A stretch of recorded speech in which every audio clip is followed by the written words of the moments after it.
안녕하세요. 제 이름이 사미예와 안바헌입니다. 만나서 반갑습니다. 안녕하세요, 여러분. 오늘은 우리 집에서 나무를 심을 거예요. 지금 오늘 아까 저거 구모집에서 오늘은 가져왔어요. 근데 한번 보여줄 거예요. 여기 있어요, 여기. 저 이제 이거예요, 이거. 이거 무슨 bu nima Ahmet bu qanaqa daraxtlar bular? Olma, kızıl olma, olmalı, olma, bixi, urik. 아, 거기는 복숭아, 사과와 그리고 체리 그런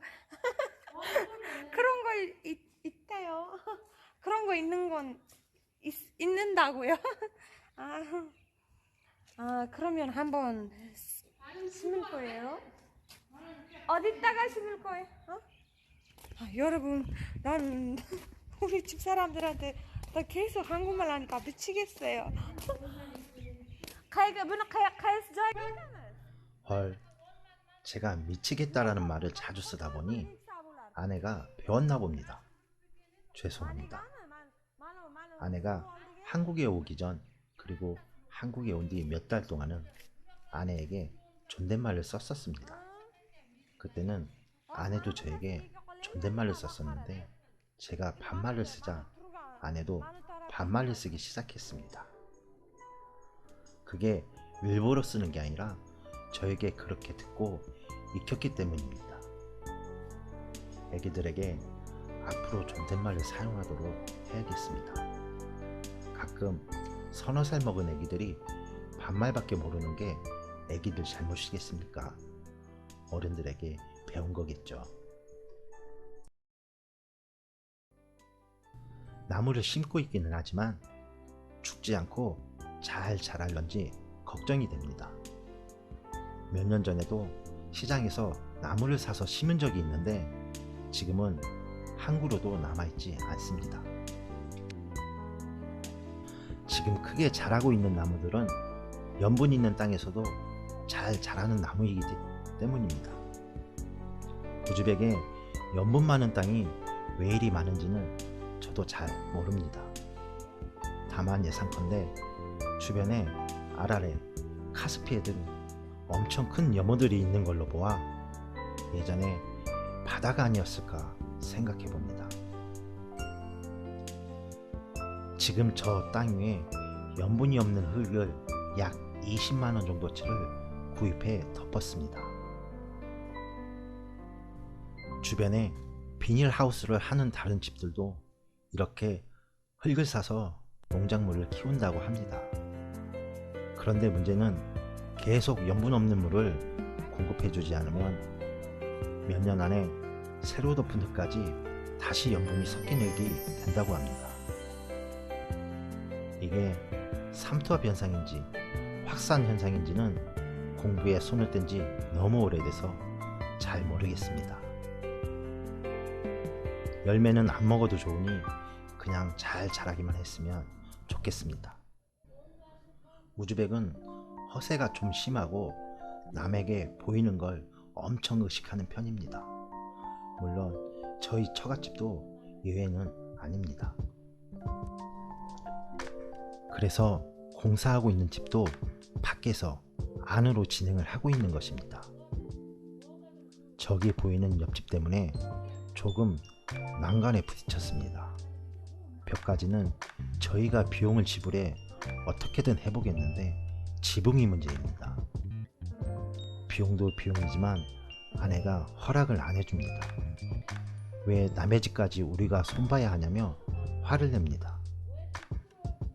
그럴 돈 있으면 처갓집 다른 곳을 손보라고 합니다. 아내는 제가 좀 달래고 애교 좀 부려서 어떻게 한다고 치더라도 옆집이 또 문제입니다. 그냥 아무 말씀들이 없으실 수도 있겠지만 자존심 강한 우즈벡 분들 왜 자기 집을 상관하냐며 거부하실 수도 있습니다. 혹은 지붕 전체를 손봐달라고 할 수도 있습니다.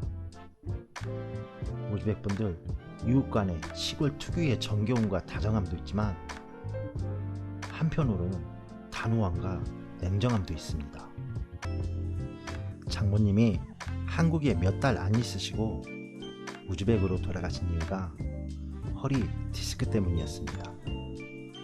한국에서는 건강보험이 되지 않아 우즈벡 병원에서 수술을 하기 위해 가셨습니다. 전에 이런 이야기를 영상에 올렸더니 많은 분들이 댓글을 남겨주셨습니다. 디스크 수술은 최후의 방법이고 운동하면서 자연 치유시키는 게 좋다고들 하셨습니다. 운동하는 방법들도 여러 가지 알려주셔서 장모님께 알려드렸습니다. 얼마 전까지만 해도 항상 지팡이를 들고 다니셨는데 이제 삽질까지 하십니다. 여러분 고맙습니다.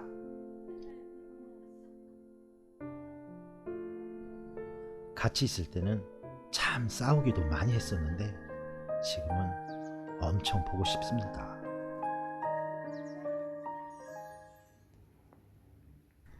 이렇게 작은 묘목들을 심어 놓았습니다.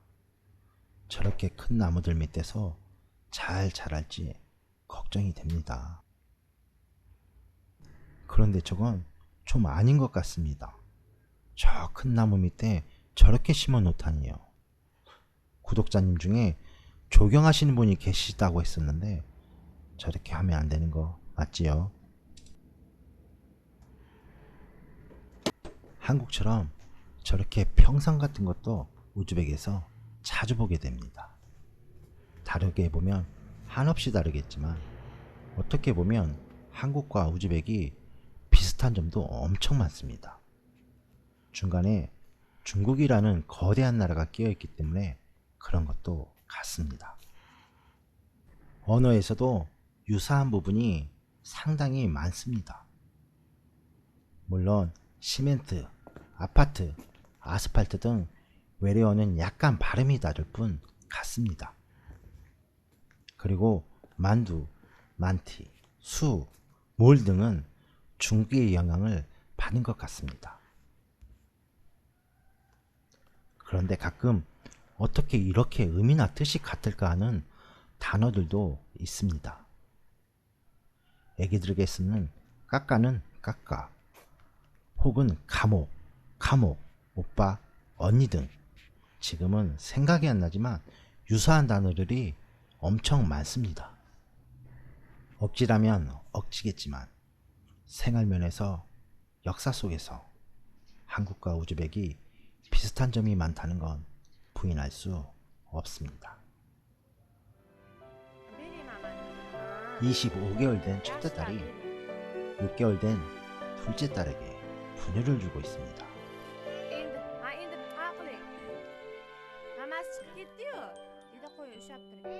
아빠 입장에서 너무나 흡족한 모습입니다.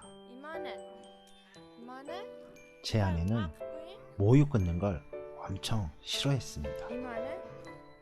이유는 다들 예상하셨겠지만 우즈벡의 문화이고 본인이 모유 주는 걸 관절히 원했기 때문입니다. 그러나 지금은 제 선택에 엄청 고마워하고 있습니다. 하루에 몇 번씩 모유 주는 게 쉬운 일은 아니죠.